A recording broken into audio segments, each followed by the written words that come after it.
Indonesia adalah negeri yang kaya akan alam dan budaya. Namun, di balik keindahan itu, ada persoalan serius yang mengancam. Sampah. Setiap hari lebih dari 175.000 ton sampah dihasilkan di Indonesia.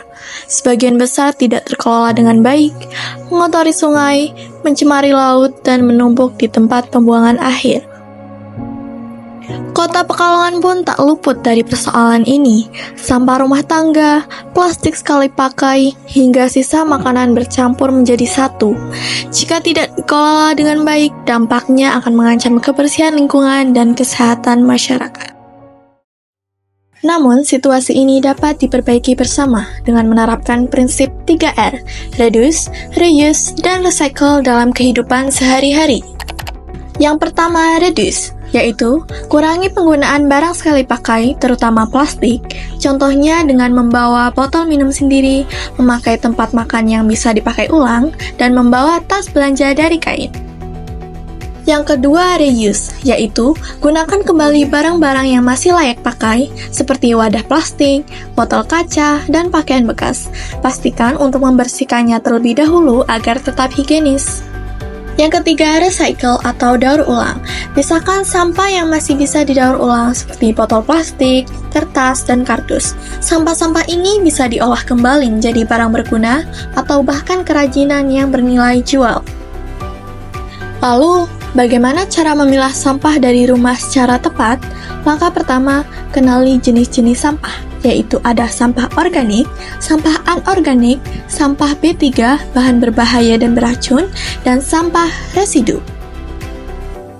Sampah organik adalah sampah yang mudah terurai secara alami. Beberapa contohnya ada kulit pisang, tulang ikan atau ayam, kulit telur, dan daun kering. Sampah anorganik adalah sampah yang sulit terurai. Beberapa contohnya ada botol plastik, kaleng, kardus, dan plastik. Sampah B3 adalah sampah yang memerlukan penanganan khusus. Beberapa contohnya ada baterai, lampu, kabel, dan obat kadaluarsa. Yang terakhir ada sampah residu. Sampah residu adalah sampah yang tidak bisa dimanfaatkan lagi. Beberapa contohnya ada tisu, pembalut, popok, dan styrofoam. Setelah dipilah, simpan dalam wadah terpisah. Tidak harus tong warna-warni, gunakan kardus, ember, atau karung asalkan diberi label sesuai jenisnya.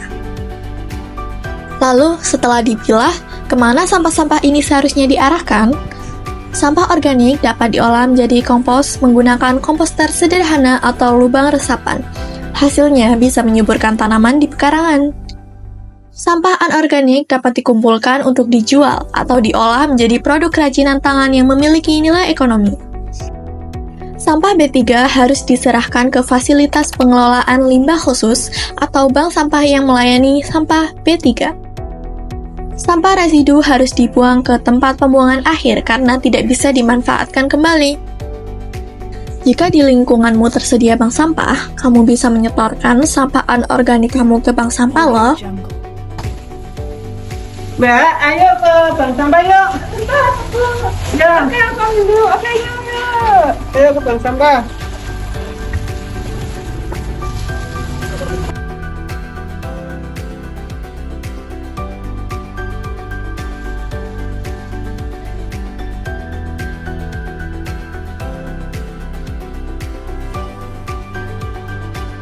Ayo, ikutin kita terus ya.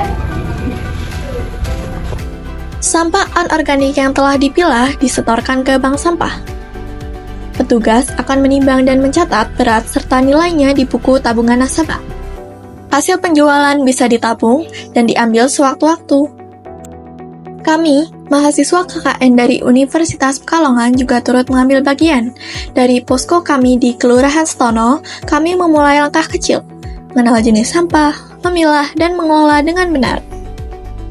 Karena perubahan tidak selalu harus besar. Perubahan bisa dimulai dari rumah kita, dari lingkungan sekitar, dan dari kesadaran bersama. Dari kita, oleh kita, untuk bumi yang lebih bersih dan sehat.